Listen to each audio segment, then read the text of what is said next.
Small business owners, State Farm's there with small business insurance to fit your specific needs.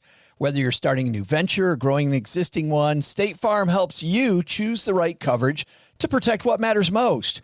Working with a local State Farm agent helps you understand your coverage options, offering local support to help you achieve your goals. Focus on turning your passion into a thriving business, knowing your insurance can change as your business grows. State Farm, here to help you succeed with your business. Like a good neighbor, State Farm is there. This episode is brought to you by Navy Federal Credit Union. Navy Federal can help you find and finance the right vehicle with ease. With Navy Federal's car buying service powered by TrueCar, you can find the vehicle that's right for you as you search through inventory and compare models. And you could get an amazing rate when you finance with Navy Federal. Visit NavyFederal.org/TrueCar to learn more. Navy Federal Credit Union, our members are the mission. Navy Federal is insured by NCUA, credit and collateral subject to approval. We are back! We are back! We are getting Doug back! And we're the three best friends that anybody could have. We're the three best friends that anyone could have. We're the three best friends that anyone can have. And we'll never, ever, ever, ever, ever leave each other. We're the best three friends that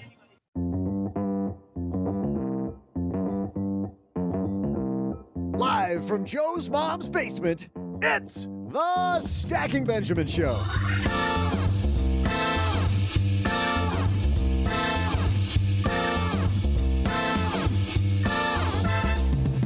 I'm Joe's mom's neighbor, Doug, and are you ready to find your best retirement living? What does a successful life look like? A new documentary shares an unexpected answer. The key to living well might not be what you think. On today's show, we'll meet the creators of the film Join or Die, Pete and Rebecca Davis. And speaking of living your best life, remember that advice, follow your passion? In our headline segment, we'll shine a light on some people who ditched that advice and still found big stacks of Benjamins. And you know you want it, so I'm happy to deliver a case of today's best fresh new trivia. And now, two guys who thought a hot market was a real estate term, not the driveway at noon. It's Joe and OG.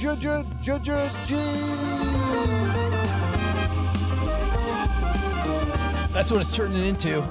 It is getting hot in Texas. Hey, everybody. Welcome to the hottest podcast on personal finance, the Stacking Benjamin Show, and not just the driveway, OG, that's hot. Holy cow. Welcome to summer in Texas, huh? Pretty close. In Texas, when you walk outside on asphalt, do you leave footprints like Neil Armstrong did on the moon? No. Doug, you don't walk on asphalt. You just don't go.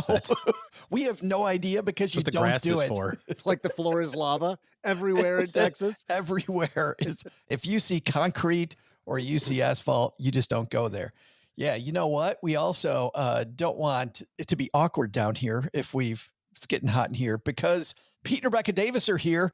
Imagine if oh no. That was white, Doug. That was my nipple. That was white. That was the whitest. Were we blinded? The hell? Yeah. Pete and Rebecca Davis coming down here, and we don't want it weird for them when they come down here because they're the documentarians behind this great show that I watched a few weeks ago called Join or Die. And I'm so happy that they could join us. I was thrilled because it was funny. I was watching the preview for it, OG, and Cheryl's nudging me in the movie theater. She's like, they are singing off your song sheet. The key to a successful retirement is actually, even if you are an introvert, it might be different than you think it is. And we'll chat with them. Pete and Rebecca created this movie, Join or Die, with the subtitle, a film about why you should join a club, actually, and it's way deeper than you think that it is a film that follows the story of legendary social scientist Robert Putnam. Pete was one of Bob Putnam's students and learned a ton from him and the things that he learned from Mr. Putnam, who had a book that in the late 90s was a huge book called Bowling Alone and has been honored by several presidents. The Davises, who we're about to meet, who made this, Pete, of course, as I mentioned, was a student of Robert's. He's a writer, a civic advocate, and he's the author of Dedicated, The Case for Commitment in an Age of Infinite Browsing. His sister, Rebecca, has been a producer for HBO, Vice, A&E, and others. She was a senior producer with NBC News for nearly a decade. So between Rebecca's ability to frame a story and Pete's firsthand knowledge of the topic at hand, man, we got people that are going to talk about why it's so important that you have a little more than a hobby when you get to retirement. We're going to hear from Pete and Rebecca next, but before them, we have a couple sponsors that make sure we can keep on keeping on, and you don't pay a dime for any of this goodness. We're going to hear from them. And then with notes on their film, Join or Die, which you can watch on Netflix, Pete and Rebecca Davis. I know personally that debt isn't just about money. It's about stress and sleepless nights and that constant weight on your shoulders. It can affect your relationships. It can shred your confidence. Truly, it can overshadow your whole life. So know that if you've ever felt any of that, you're not alone. There are millions of Americans struggling with debt. But there's a solution that can help. Beyond Finance was founded with a simple mission to help those struggling with overwhelming debt find a pathway to financial freedom. They can help you escape that endless cycle of making just minimum payments. Typical Beyond Finance clients see their payments on enrolled debt lowered by 40% or more, so you can expect immediate relief and the chance to start saving. The team prioritizes a hands-on, compassionate approach coupled with a focus on helping you get out of debt as soon as possible, save money, and establish long-term financial well-being. They offer personalized 24/7 support and financial wellness sessions with accredited financial therapist. And you know you're in good hands with a Trustpilot rating of 4.6 out of 5 stars. So if you're ready to take that first step or learn more about achieving financial wellness, visit beyondfinance.com. Not available in all states. Fees vary by state. Results may vary. Small business owners, State Farm's there with small business insurance to fit your specific needs. Whether you're starting a new venture or growing an existing one, State Farm helps you choose the right coverage to protect what matters most. Working with a local State Farm agent helps you understand your coverage options, offering local support to help you achieve your goals. Focus on turning your passion into a thriving business, knowing your insurance can change as your business grows. State Farm, here to help you succeed with your business. Like a good neighbor, State Farm is there.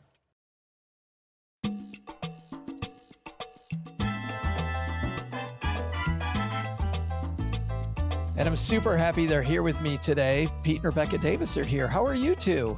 Doing great. Glad to be here. Thanks so much for having us. I'm so happy I found out. I was telling all of our Stacker family about me catching up 2 years late to this party. So Better late than never. And I think the themes of the film, I think have just continued to be more relevant every month that passes. And so we welcome you into the Join or Die family. Well, thanks, Rebecca. We had Scott Galloway on, who I'm sure the two of you are familiar with. And he's also singing off your song sheet, talking about how while we're all yelling at each other on social media, we're not paying attention to our local institutions, which is wrecking our democracy. Well, for our stackers and for the two of you, I'm going to try to do two things here at once. Number two is the themes are clearly important for our stackers. Number one, not just for the communities that we live in, but also for our own longevity and our own happiness levels. But also, I love talking about what people are passionate about. And clearly, the two of you have a lot of passion around this topic. And having just screened the film, there's so much love and care and expertise that went into the making of it. So I also want to kind of do the behind the scenes making of it. We're going to go back and forth between the two of those. But let's just start out from the idea generally. I'm guessing this was originally must have been Pete's idea. Is that true? It was both of our ideas. It came out of these two streams that we were experiencing. On my side, I was in Bob's class. Bob Putnam is the figure at the center of this film, the researcher about community in America. And, my stream was basically, I had this class that changed my life, which was that I was in school as this political science major. I thought politics and democracy was all about what happens in Washington. And what Bob Putnam taught me and taught so many people through his book, Bowling Alone, is that the most important thing happening in our democracy is not what's happening in Washington, even though that's very important. It's what's happening in ordinary neighborhood and community organizations all across the country. And then meanwhile, my sister, Rebecca, was traveling all around the country, seeing the symptoms of community decline. And Rebecca, if you want to say more about that. Because Rebecca, were you with NBC News at the time? Yeah. So in 2017, when Pete and I approached Bob together about the possibility of doing this documentary, which is about 8 years ago now, I was working as a news producer and camerawoman for NBC News. So as Pete mentioned, I was based in New York, but every few days I was hopping on an airplane and north, south, east, west, rural, urban, seeing all the different types of ways people are in community in America. And no matter where I was touching down, the conversation was hitting on these similar themes, that Bob addressed in his famous book, Bowling Alone. I was just talking to a lot of folks that felt like things were off in their community. They felt like the daily rhythms of their life were not fulfilling them in the way that they had hoped. And at that point in 2017, we were coming up on the 20-year anniversary of Bowling Alone. And so this project, was a chance. Pete and I hope to revisit that famous book, especially for anyone that maybe didn't want to sit down and curl up with a 500-page social science text, although we do encourage folks who watch the film and are interested to, go deeper, not just with Bowling Alone, but many of the incredible books that Bob wrote and the other experts in the film. So yeah, we approached Bob. It was his last year of teaching. So he was about to retire. So there was kind of this now or never moment where we were like, we really got to get in touch with Bob and see if we can capture his last semester of teaching and capture him in this moment, where we thought he might be ready to kind of, look back, where are we at almost 20 years later? I want to dive into first the premise, but even before we do that, there's also just the part then, Rebecca, sticking with you for a second about the fact this is going to be a documentary, which means, you have important things that you want to say, but there also has to be a stylistic way that you present this. How hard was it to kind of storyboard this project out? Because for people who haven't seen the movie yet, you guys have wonderful animations. You have live interviews. Some of them where a person's in one place, others you're out in a field, like with members of a church in Michigan, you're out in a field walking around, you're following people around towns in Texas and other places. And then you've got like old movie clips. Like, I feel like there's got to be, Rebecca, this entertainment value that kind of keeps people attached so we get this bigger message. I think that's the challenge anytime you're working in translating text into a visual language. I think at one point, Pete and I joked, we tried to narrow down Bob's graphs and we narrowed them down to about 100 graphs. And I said, this movie is going to be only 100. I think maybe 10 finally made it in the film of probably thousands that we could have chosen from. And that's probably the most graphs in a film. Years, so. But yeah, that was the challenge. How do we create a visual language and translate social science text and data into film form? How do we condense these complex academic ideas? And I think that's where, definitely Pete's background in studying government and social science definitely came into play as we partnered up. And then, of course, we had an incredibly talented team around us that was able to realize this challenge. So we had this awesome animator, Mark Lopez of Silkworm Studios out of Austin, Texas, great editor, Chad Irvin, who once joked, if you got together with another American in the last 200 years, you were fair game archival footage. So his job was really, like with the graphs, how do we winnow down with just so much incredible. Yeah, because usually you do a documentary about, Roberto Clemente or something, and there's a certain amount of clips of him doing interviews. But if you're doing a documentary and you're trying to get the most out of the available clips of that one person, and, we did that with the Bob side of the story, but with the community side of the story, clubs are everywhere. There are a million clips of Americans getting together. So it was often a challenge of, okay, we're talking about the history of dinner parties or the history of picnics or the history of the Kiwanis Club. And then you go and you try to find the clip that really gets the emotion of reviving that idea of what life was like at a time when we had peak civic connection. How did you decide to put like 50s and 40s movie clips in here too?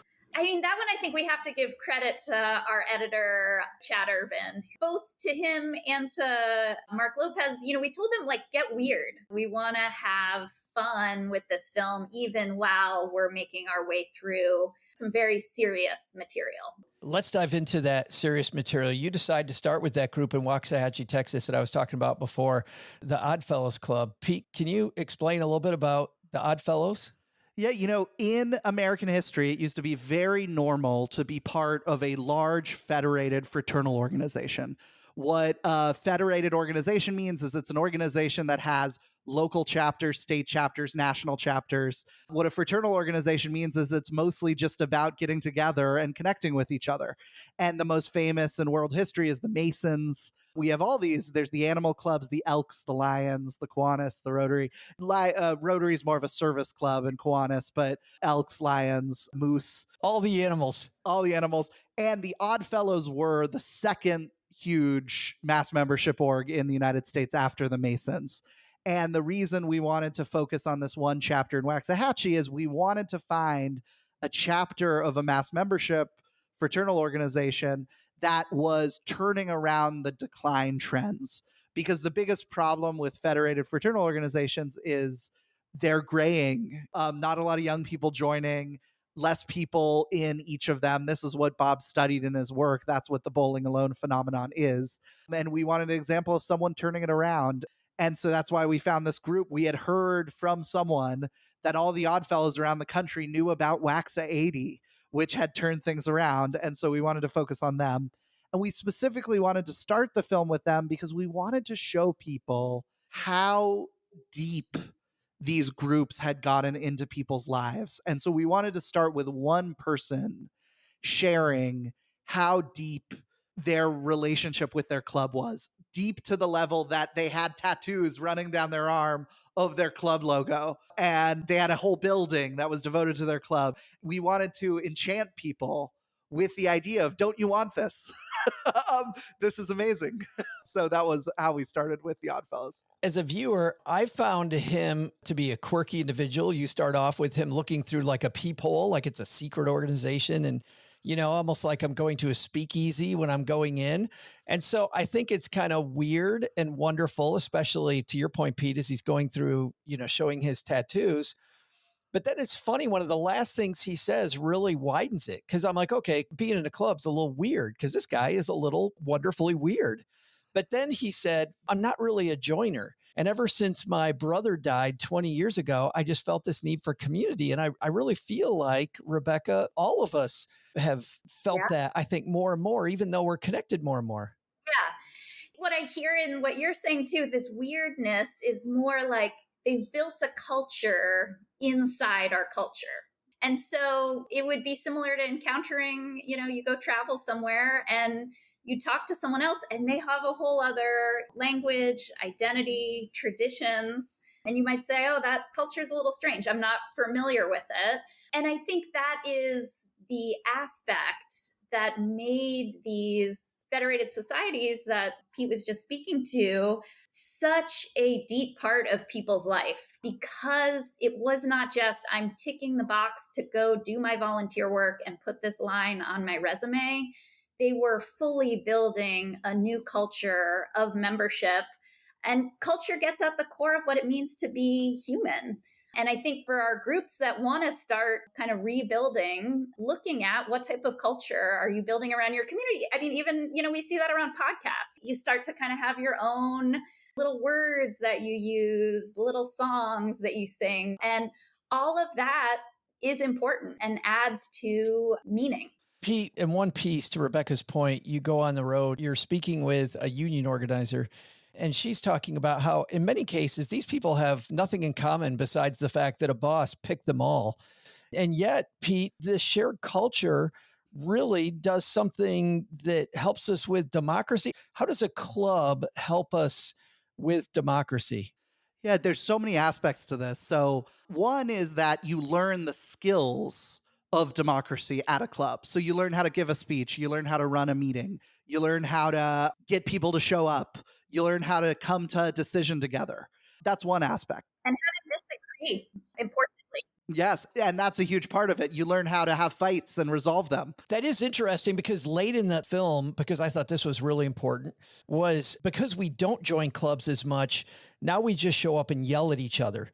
And I really like the fact that you subtly make this point that maybe if you join a club, you can show up and disagree with somebody in a much more helpful way. We aren't born with the skills to be able to navigate tense situations. We have to learn them. And you don't learn them from a textbook. You learn them from doing, which is, I want our bird watching club to be about this. No, I want our bird watching club to be about that.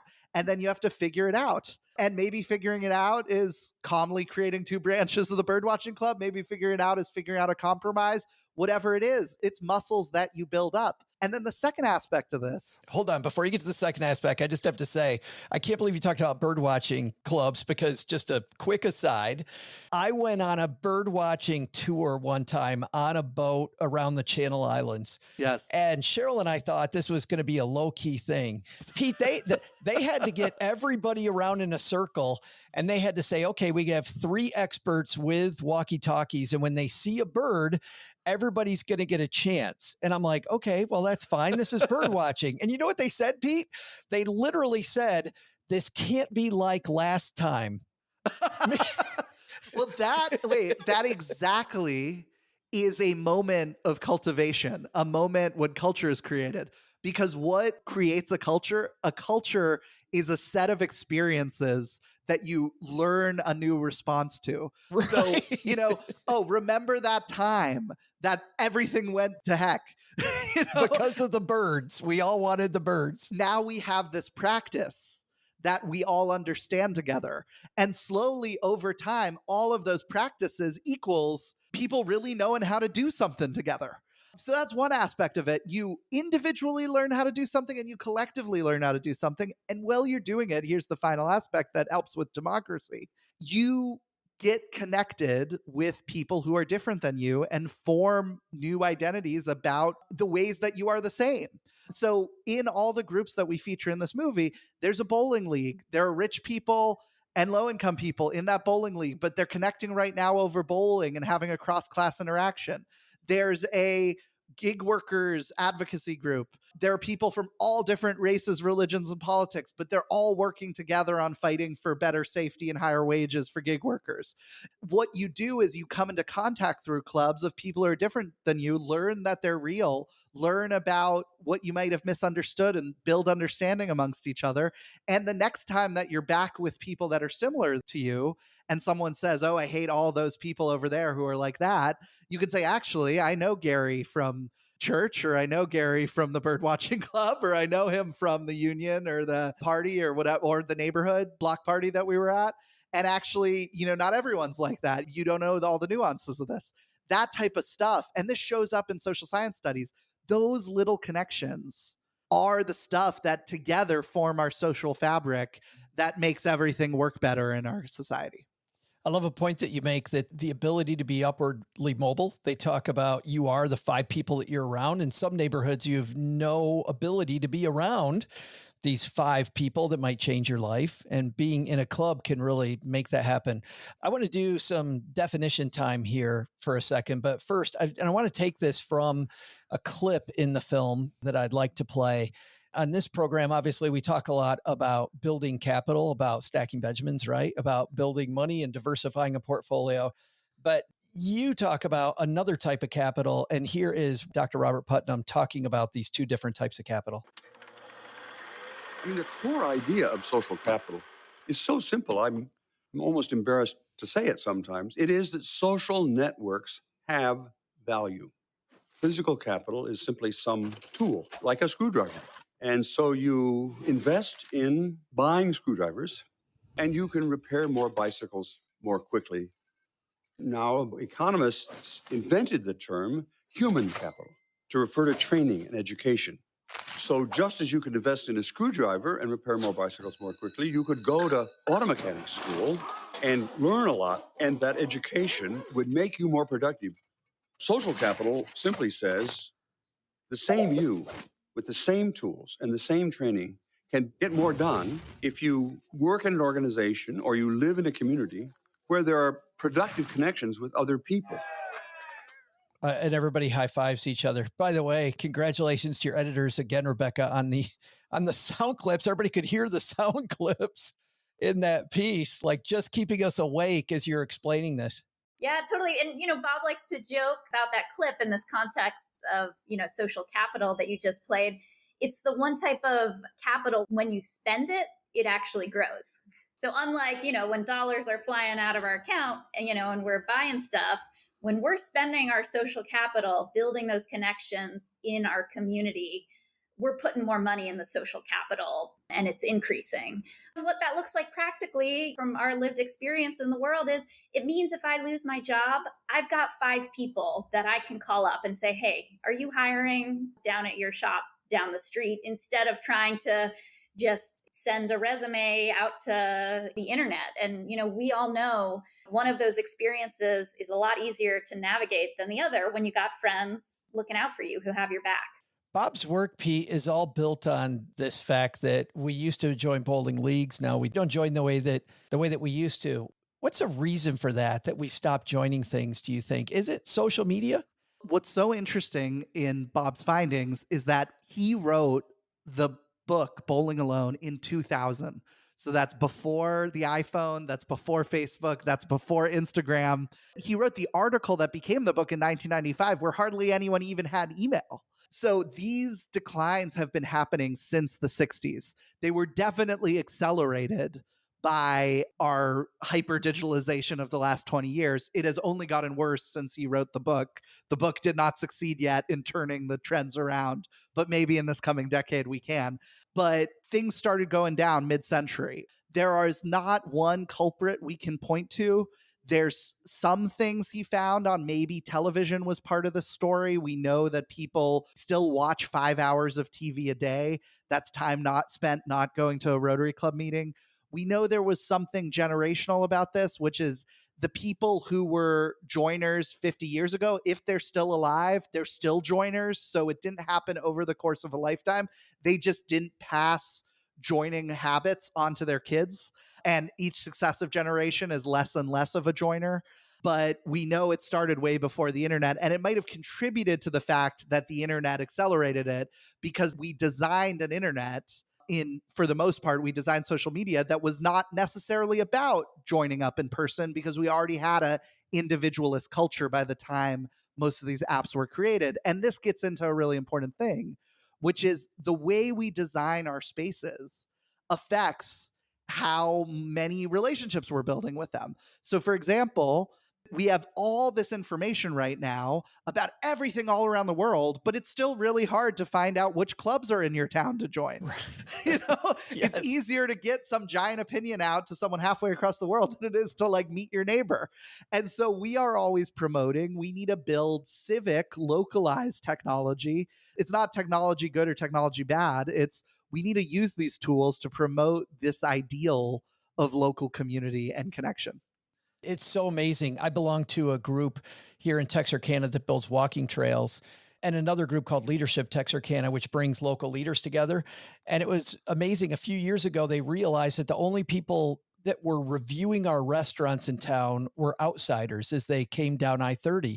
The locals that know the local restaurants, Pete, were not recommending places. So everybody was going to Outback Steakhouse and to Olive Garden, and nobody was going to Verona, which is a great place to eat downtown. Yeah, and were those reviewers getting paid by the Outback Steakhouse? That was the other question that the reporter in me is curious to hear. Good point. That's a great point. So we got together as a community and encouraged each other to start. And now you go onto Yelp and you see some better reviews of the local places, which helps our town.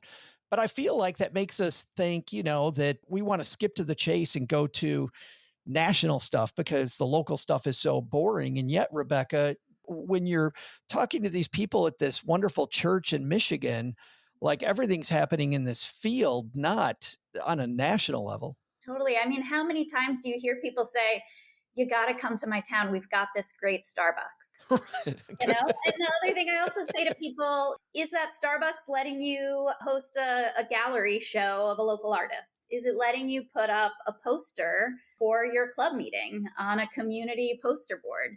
And I don't mean to call them out specifically, but just, as an example of a national chain that most of us have. And that is the type of critical eye I think that all of us need to be taking to businesses as they come into our communities.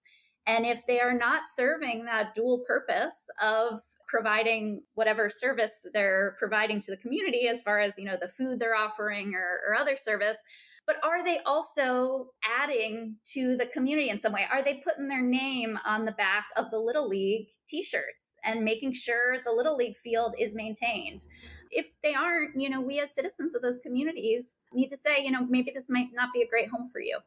Halfway through the film, you switch from you can help your democracy by joining a club to specifically what we've been talking about today. No, you can really help yourself. You found a woman named Julianne Holt-Lundstad. Could you tell me who this woman is? Yeah, so she was one of the advisors on the Surgeon General, Vivek Murthy, who was Surgeon General at the time we were working on the film. She was one of the advisors on a major report he put out in his time in office on this loneliness and isolation crisis, where he was really trying to bring to the center of the health conversation, not just our physical health. In the past, Surgeon Generals have taken on things like smoking campaigns and making sure you wear your seatbelts, things for our physical body. And Dr. Murthy, in his time in office, really in partnership with the research of Julianne Holt-Lundstad, who's based out of BYU, her research really looks at the physical impacts of isolation and finds that being isolated is as big of a health risk to you as those things that, we all know well about: smoking, not eating right, not exercising. And through her work, she's really trying to lift up the importance of getting involved in community for our physical health. You have this statistic, Pete. I think the chance of dying goes down in a given year by what, 50% just by joining? 50% just by joining one group. That's from some of these public health and loneliness researchers. Bob has been citing this for a long time. Here's the way to think about it. When you have social connections, these are the people that tell you to take your meds. These are the people that help invite you to their running club. These are the people that help you in recovery to get off drugs. These are the people that notice a mole on the back of your neck because you don't see the back of your neck that often, but your friends do, and tell you should get that checked out at a dermatologist for cancer.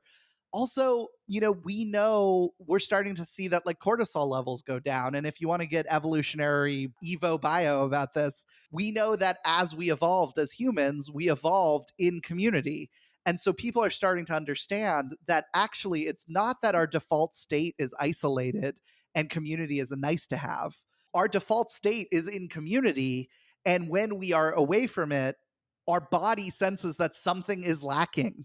And that causes stress to our body. I feel like we all felt that. And you guys point this out. We felt this during COVID. You really felt it during COVID. Yeah, and COVID was a surprise to us. Like I mentioned, we started the film in 2017. So 3 years into production on this film, suddenly we get hit with this surprise, massive, global social experiment of, can we just live life on Zoom and through a computer? And I don't think any of your listeners need us to share any data to know that the happy hour on Zoom stopped being fun about 1 month into the COVID-19 pandemic. And no one wants to wave to their grandparent on their birthday through a screen either.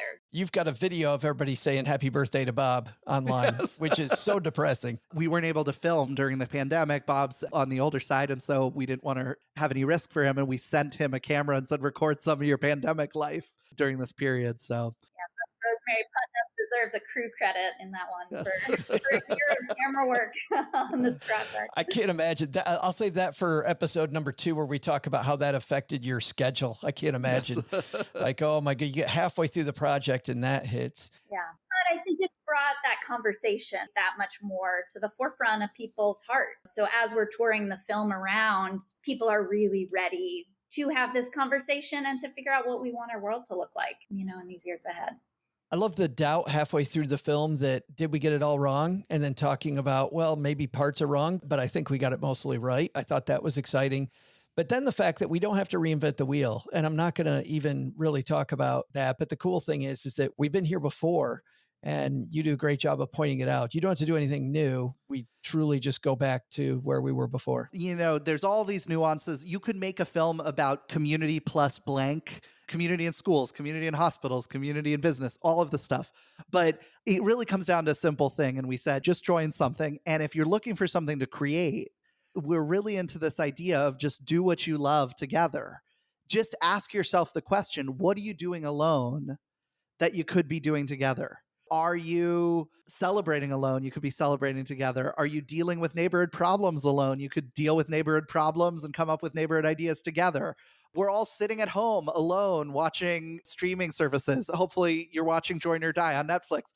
But let's revive a culture of, I'm really into this Jerry Seinfeld quote, going to the movies is part of the movie. The popcorn, the building, the other people, the conversations in the hallway afterwards. Our stackers know how much I feel about this. Yes. I'd rather see it in the theater. Yes. And that's part of community. And we've actually been telling a lot of institutions that are wondering about their future, have you thought about pivoting to community? If you have a local newspaper, why not have parties every month to celebrate the release of all the issues of the past month? If you're a local library, so many libraries are not just collections of books, they're becoming community spaces. If you're a local theater, start the Tuesday Horror Club. If you're a local business, think about ways that you can also be a place to host community events about what you're doing. You know, even podcasts. Tell everyone, here's an idea we've been pushing on podcasts. Have your listeners meet up in chapters with each other every so often. Oh, yeah, we're doing that now. And it is really cool to see our stackers getting together. We've got a great, robust group in Minneapolis, St. Paul. Shout out to you guys. Possibly looking at starting one in the Seattle area. We've been having talks there. Like, that's cool. One shout out to St. Paul. 3 of the highest social capital states in America are Vermont, Minnesota, and Utah. And so we always get a lot of Minnesotans who really understand community. Well, there you go, stackers, Minnesota stackers. There's your shout out. And everybody knows how much I love Vermont and just the beauty in Utah. The film, which clearly everybody can tell I hate, I can't stand this. It is. I love this film so much. It's called Join or Die. And as I told the two of you beforehand, we're even talking about doing a public screening in Texarkana, which will be great because our local Kiwanis group wants this. All of our local groups, our local Rotary group wants it. Yeah, anyone who wants to host a screening. I think we're up to about 400 community screenings as of this week. But if you head to joinordiefilm.com, we've got a host a screening button right there. And so you can head right to our website and request a screening to come to your town. That's awesome. And we'll link to that in the show notes because I would love to see communities do that. And lastly, I know one of the things going back to the pandemic, did you guys see that meme that said, I finished Netflix? You clearly haven't finished Netflix until you've seen Join or Die. Cry at that one. Yeah. Rebecca, Pete, thanks for educating our stackers on the importance of joining. I super appreciate you. Thank you for having us on. Love what you're doing. Hey there, stackers. I'm Joe's mom's neighbor, Doug. And how about Pete and Rebecca Davis, huh? Joining a club actually sounds like a lot of fun. I know some of our stackers get together in Minneapolis, St. Paul, and we've got new groups coming together in Boston and Seattle as well. Great news, though. While forming new money groups is a capital idea, see what I did there? Joining one of the many great service organizations is not only helpful for your community, but also can get you involved. Here's today's question. What's the largest service organization on earth? I'll be back right after I help these neighborhood kids with their service project. It's always fun to help the younger generation. This episode is brought to you by Navy Federal Credit Union. With rising house prices and steeper mortgage rates, we know homeownership may seem too expensive to be achievable, but that's why we offer a home buyer's choice loan that can open the door to affordable home ownership. Our home buyer's choice loan has no down payment options available, which means you don't need to wait years to save money. And with our no refi rate drop, you may be able to lower your rate in the future without refinancing. Plus, most lenders require borrowers to purchase private mortgage insurance unless they can make a 20% down payment. We don't require PMI. Finally, we offer fixed payments, so your monthly payment will always be the same. So if you're looking for your first home, or your next home, you can open the door with the Navy Federal Home Buyer's Choice Loan. Visit NavyFederal.org to learn how you can achieve home ownership. Navy Federal Credit Union, our members are the mission. Terms and conditions apply. Equal housing lender. Loan subject to approval and eligibility requirements. Learn more at NavyFederal.org. You know that feeling when someone shows up for you just when you need it most? That's what Uber is all about. Not just a ride or dinner at your door. It's how Uber helps you show up for the moments that matter. Because showing up can turn a tough day around or make a good one even better. Whatever it is, big or small, Uber is on the way. So you can be on yours. Uber, on our way. At Capella University, you can learn at your own pace with our FlexPath learning format. Take 1 or 2 courses at a time and complete as many as you can in a 12-week billing session. With FlexPath, you can finish the bachelor's degree you started in 19 months and under $19,000. A different future is closer than you think with Capella University.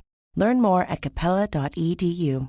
Fastest 25% of students. Cost varies by pace, transfer credits, and other factors. Fees apply.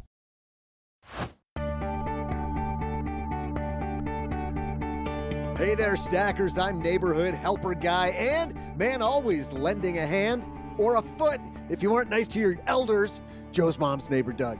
These neighborhood kids, man, apparently for this amazing service project, they have to go out around midnight with some toilet paper and celebrate some of the unsuspecting neighbors before they wake up. Man, it's just inspiring, isn't it? In this ceremony, I guess you run the toilet paper like through the trees and bushes around their house. They said it's a great way to highlight different houses around the neighborhood, really bring attention to the best people in the neighborhood. They're such good kids.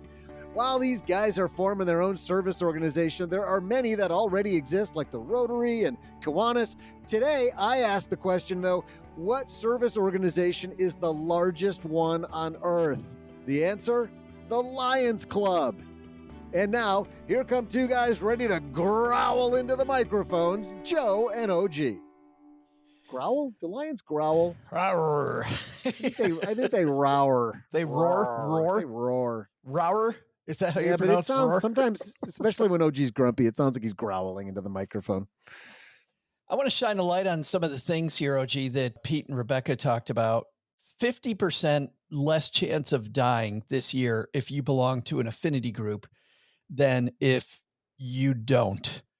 Even if you're an introvert, just belonging to your community, such an important part of really successful retirement. Goes along with what Wes Moss's research and his great book, What the Happiest Retirees Know. The happiest retirees belong to at least 3 different groups, and one they officially belong to, 3 they help out with. You might help out with a pancake breakfast for the Kiwanis, just, volunteer to help out with that, help another group for their 5K, but you truly are a member of the men's club at your local church, and you're deeply involved. But it seems like having something that's bigger than us, big part of a successful retirement. I mean, your whole life, you've probably been working toward some sort of achievement of some kind, right? It's like throughout your life, there's always these things that are on the horizon. And there's a problem with always looking at the next greatest thing that also could be bad in terms of happiness, but you're working towards something. And, whether it's where we are right now, where we're working on getting the kids through school and we've got one going to college, and like that's on the, we're kind of in this achievement type of thing. But then you think about, as you get closer to retirement, it's like, I'm working toward the gold watch. I'm working toward the pension. You're working towards something, but along the way, you're doing it as part of your overall, in this case, from a work standpoint, you're looking at it from the perspective of your company, right? It's like, I need my division to do really well, so I get a bonus, or I need my division to my company to do well, so our stock options vest and are worth a lot of money. And, we're always working towards something. And then you get to retirement and you go, now I don't do anything. Yeah. How does that jive with everything else that's been going on your entire life? So having the next thing, whatever that is, and helping that thing work toward whatever goal that they're working on helps. I was, we had a lot of graduation stuff the last month or so. There was a family member of a friend of my son's who made it to all of the games. Like they were an older couple and they never had kids. we were talking a little bit about that. And he said, that's what we decided to do. We decided that we were going to invest all of our retirement time into our nieces and nephews and making sure that we made it to their sporting events and supported them in their school functions and helped them as we could as the cool aunt and uncle. That was their retirement time. It was living those teenage years again, basically. You know what I mean? Like being at the football games and the baseball games and the track meets and that sort of stuff. So they were every bit as busy as we were as parents, even though they're a generation or half a generation ahead of us. And in the retirement time, they shouldn't be doing all that stuff, but that's what they filled their time with. And we were talking about, well, now that they're graduated, now what? Right. Now what are you gonna do? Now go on and find some other kids, I guess, Yeah. to follow. Yeah. Well, they said that. What's funny is they said, well, we're going to miss seeing you guys, but we'll probably be back to see William and Caroline's class. We'll probably stop by every so often. That's really cool. Being a part, OG, just of a community, having that community feeling, thinking about the fact that we live in the same place. And while these aren't, quote, my kids, they're the community's kids. Yeah, they honored a group or a husband and wife at our son's graduation for being mentors and helping out at the school all the time. And they're the people that you'd see everywhere, but you'd go, I don't know who they are, but they seem to always be here.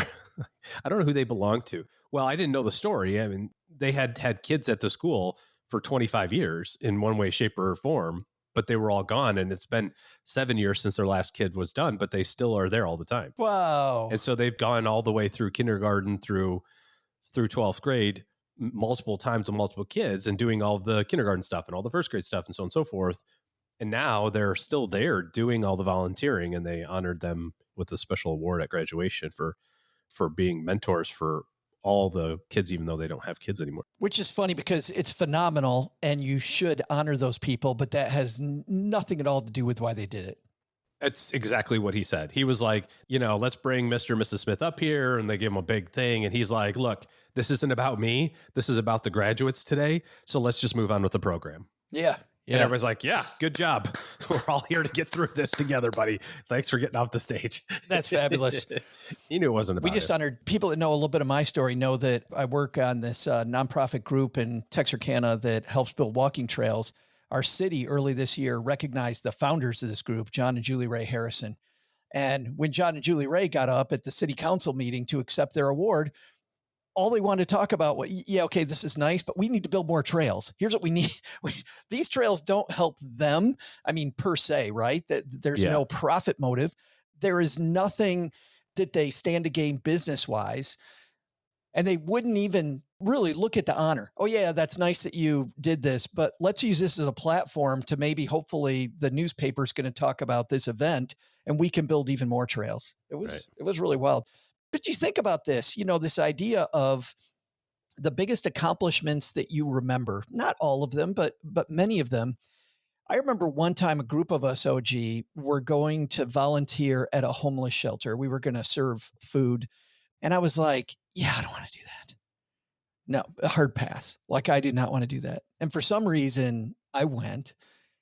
And it was incredible. It was one of the most amazing days. And this has been several years ago now that I did that particular community-focused activity. But I remember it very much. And it's always surprising to me how some of the highlights of my year are usually things that are bigger than me. Not about you. Yeah, not about me. Helping the community. Great stuff. And a lot of science that supports all this. Of course, we talked to Anna Corwin several years ago about why Catholic nuns live longer. They have a mission that's bigger than them, that is beyond their lifetime. The study that we all saw of nursing homes, they had half of the people in the nursing home that had to take care of a plant. Don't let this plant die. And the other half just left to their own devices. Of course, the half that had to take care of the plant lived longer. Great idea. And by the way, a great documentary. I know that our group in Minneapolis, our meetup group in Minneapolis, St. Paul, they're going to watch this documentary together. So make sure if you're in the Minneapolis, St. Paul area that you come to that meetup. We're going to do a movie night in Minneapolis. Hope you can attend. I think right now they're planning that to be the August meeting, but it's always the best day in class when they brought in the TV on the cart. Yeah. But the bad news is when the AV club brings it. I really like this documentary. When they brought that cart in, Doug, I knew it was nap time. I was like, 45 minutes, I get to nap. Oh, so good. As I skip the entire movie. All right, let's do a headline. Hello, darlings. And now it's time for your favorite part of the show, our Stacking Benjamin's headlines. Our headline today comes to us from the Wall Street Journal, and it's written by Juliet Chung. Juliet writes, "Meet the stealthy wealthy who make their money," wait for it, everybody, "the boring way." You know all this stuff, OG, that people talk about with follow your passion, and passion will lead to riches? Well, these people completely did the opposite. Derek Olson grew up dreaming about the thrill of running his own business. Decades later, that dream came true and made him wealthy, just not exactly in the way he expected. Olson has made a fortune making machines that rip up flooring like carpeting in elementary schools. Imagine, what do you do for fun? I rip up flooring in elementary schools. Quote, "This is how sexy it is. The average elementary school in the United States has 7 miles of carpet, and children are disgusting," said Olson, chief executive of National Flooring Equipment and the father of 2, chuckling. So elementary schools basically need their floors redone almost every summer. It's this niche industry that no one knows about and everybody needs. It turns out, OG, that when it comes to a lot of these people that have made tons of money doing some of these sometimes off the wall, but usually just these very boring businesses, you know what they're in love with? Money. They're in love with running the business. Yeah, money. No, they're in love with running the business. They love the thrill of entrepreneurship. They love keeping customers happy. They love all these things, which people don't think about when they think about follow your passion. Yeah, it reminds me of that Mike, or is it Mike Rowe? Does the dirty jobs. Mike Rowe, yeah, dirty jobs. If you're world class at something, or if you have a unique skill or a unique niche, there's plenty of money to be made. I know a guy who cleans turf. So you think about like football fields and soccer fields, and you go, oh, well, that's all the schools. Well, all the schools have it, but then all the rec areas have it. And, you think about like the layers and how many football fields there are, how many soccer fields there are, in your community, and they have to get washed because kids throw up on them and birds crap on them. And, just who knew you had to wash turf? There's somebody that does that. Yeah. You got to redo the pebbles, the little rubber pellets that are in there. They get kind of moved around, and so they got to even them out again to make it last longer. A couple of weeks ago on Memorial Day, and a lot of people every year miss the Memorial Day episode. Obviously, you're with friends and family on that holiday, but we feature Bonnie Hammer, who was the vice chairperson of NBC Universal. And Bonnie was talking about the lies we get told at work. And OG, one of her biggest lies, one of the first ones she talked about on the show, if you go back and listen to it, is follow your passion. And she said it needs to be follow the opportunity, because I'm sure that guy that cleans turf didn't, in 6th grade go, oh my God, I'd love to, you know what I love? I love clean turf. I want to pick barf pieces out of plastic grass. Right? I am all about that. But somewhere along the way, he got an opportunity to do a thing where there was a spot for him, and he turned that into an entire industry and career for himself. I think it's also interesting to juxtapose this against like the formulaic, after you get done with school, you have to go to college thing. There were some kids in my son's class that were not going to college. They were going to HVAC school or going to be firefighters or whatever. And he didn't say, he's not the type of kid to be like, look down on that. But I could tell there was a little bit of like, well, Jack's not going to college. That kind of just a little something. I said, well, what are they? Well, he's going to go, work. He's going to go be a welder or something. I go, Jack's going to make more money than probably 85% of your class. Yeah. And he's going to start making it tomorrow. Right away. Yeah. Like he's making $30 an hour training. You're spending $600 a credit hour at, at whatever it is, at school. So it's like, this dude's getting paid day one. And by the time he's 25, he's going to have 1,000 hours or 2,000 hours of experience doing this and be making $1 million a year. So I think there's some of it is not necessarily follow your passion, because the things that I'm passionate about, I don't happen to be uniquely able to do. I love playing golf. I'm just not particularly strong at it. So, if I were to say I want to follow my passion of golfing and be a pro golfer, I would be penniless. But I think there is some truth to find the thing that you're good at and do repeatedly, because that will lead to your point, I think, Joe, opportunities. But you also have to be open to the things that show up in your lap. Yeah. Was this the article that the guy who did the the floor mats, the WeatherTech guy. Everybody knows WeatherTech now, but I think he was in this article too. It is, yeah, further down. Yeah, his story is pretty interesting. You just notice he was renting a car in Europe and he goes, well, this is way better. These are just rubber floor mats that everything just stays clean. Like, this is a way better deal than those crappy ones you get when you buy a brand new car and they get dirty with all the whatever. And so he just said, the heck with it. I'm going to buy the patent and move the production to America and market the crap out of it. And off he went. The piece goes on, behind a paycheck, the largest source of income for the 1% highest earners in the U.S. isn't being a partner at an investment bank, something we always hear about, right? Or launching a 1 in a million tech startup. We hear about that all the time too. It's owning a medium-sized regional business.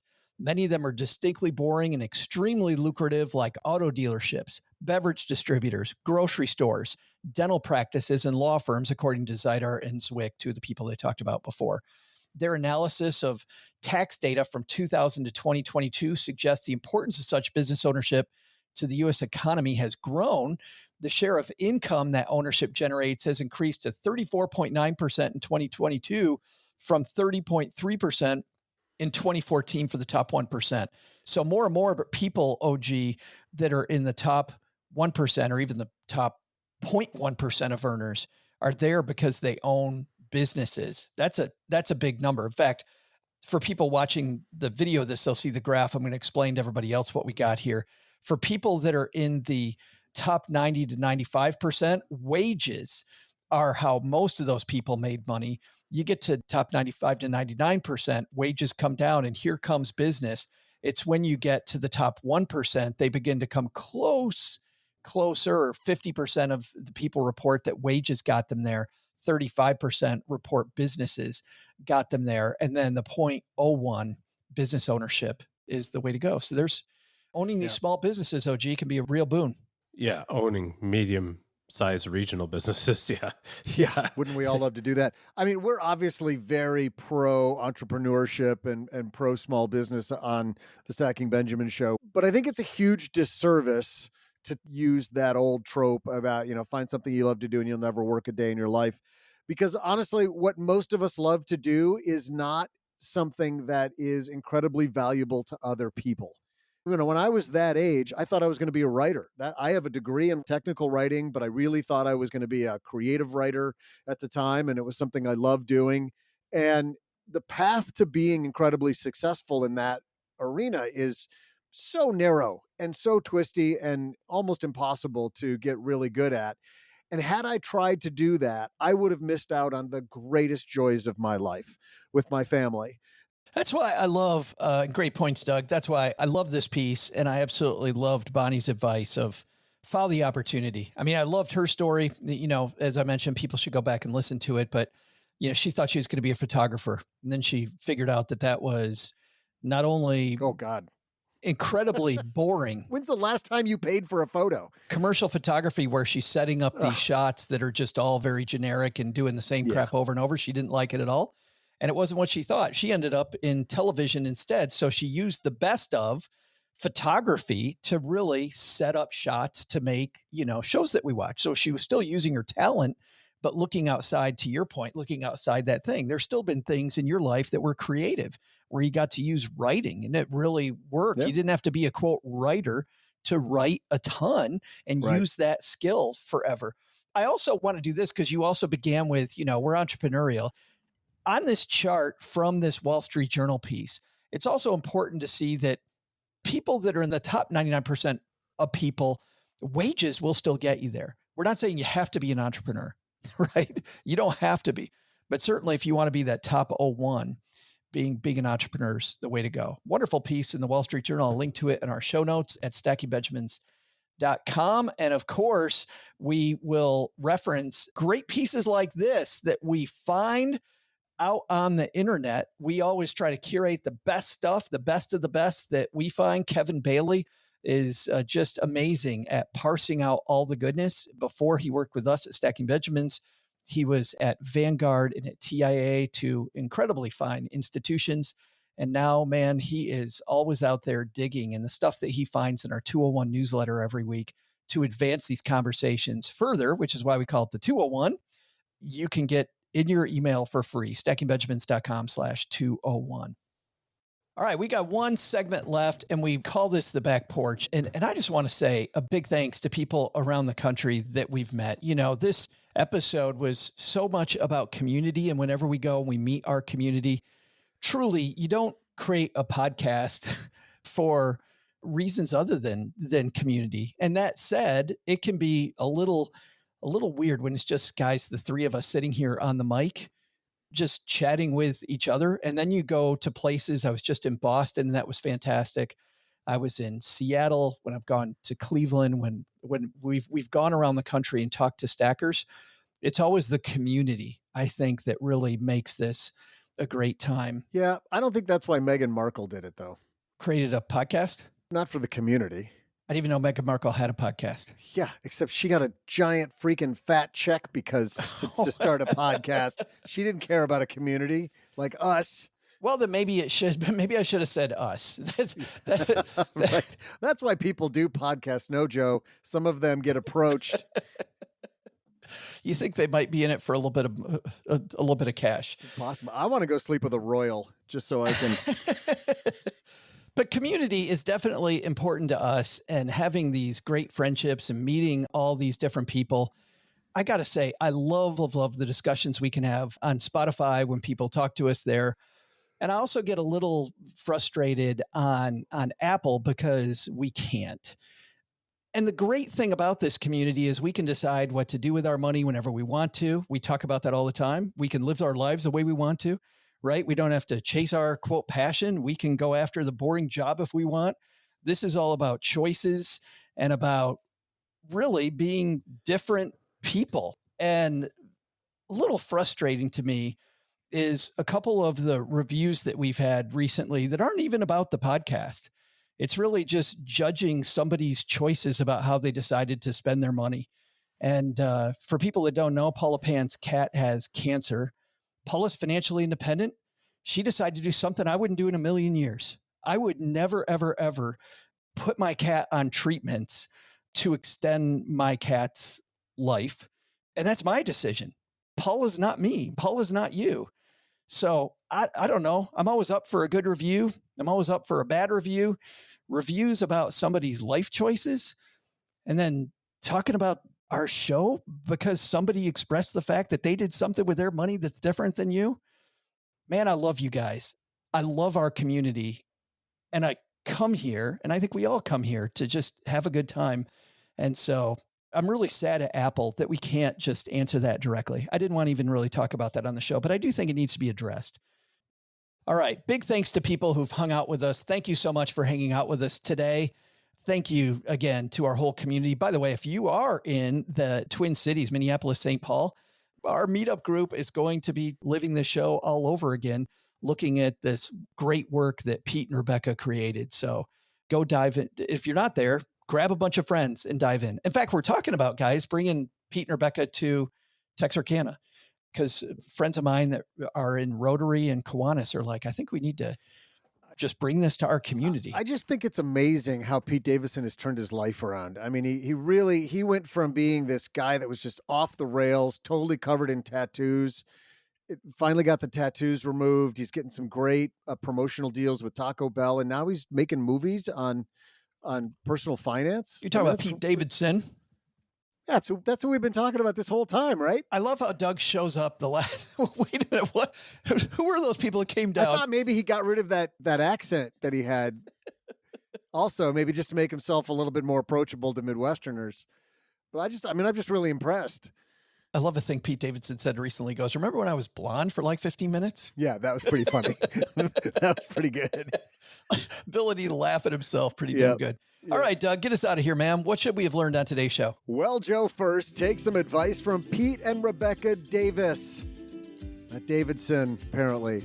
Want to live a long, happy life? Take on some things that are bigger than you and join.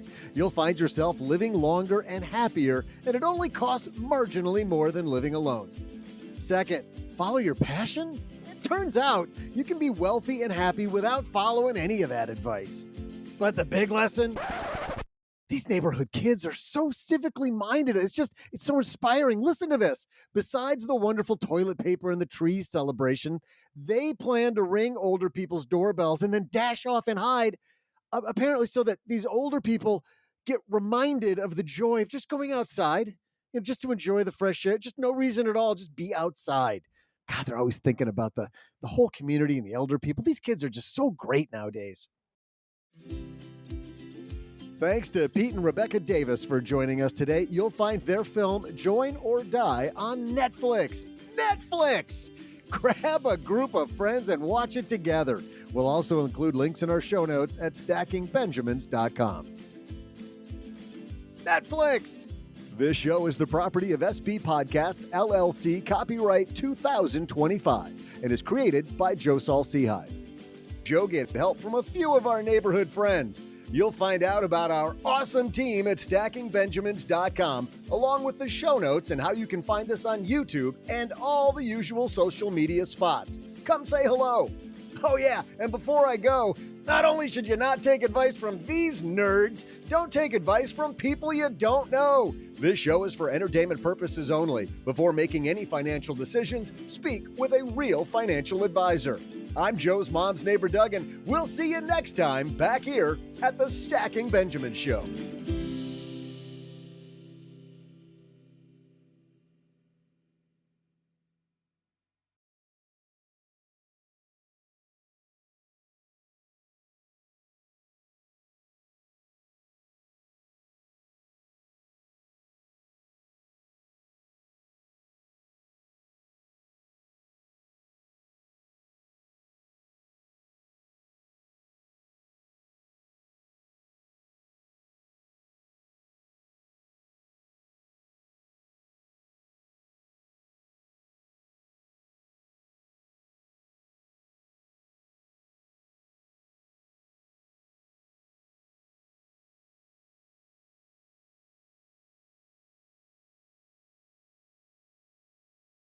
We were talking about the prank phone calls. The best way somebody, I heard a comedian maybe say this. Doug, you might know. It's really not a thing anymore. You know that, right, guys? I know, but it's a lost art. Well, you can actually still do this, but the stakes are much higher because people are going to know it was you. Now, there's no way for them to not know it's you. But they said, let's say you're out late, you're in Vegas, you have no idea what time it is. It's just the middle of the night and your watch stops working. You know what you do? Just call up a random person. And the first thing that Doug's going to say when he answers the phone is, my God, it's 3:30 in the morning. You just go, thank you. Like back in the day when there was a number we could call to get the time. You could. You needed to set your clocks and there was a number you could call. Do you think that number still exists? No way. But the Google ranking has gone way down. They're like, Bill, maybe we need to play a different chime and people will come back. You mentioned earlier, it's the time of the year where there's some change, right? You got college graduates and high school graduates and things like that. I saw this the other day that I thought was pretty apropos for the time of the year. We'll see you in September. Have a great summer. What's that? You going somewhere? No, it's June 30th. It's time for summer vacation. Oh, before I forget, will you sign my day timer? Yeah, we don't have summer vacations here. This is your job. What? You work through summer? But what am I supposed to look forward to? Retirement? Death? Oh, I had to replace my furnace and I got a little bit of a rebate on it, so that was nice. Yeah.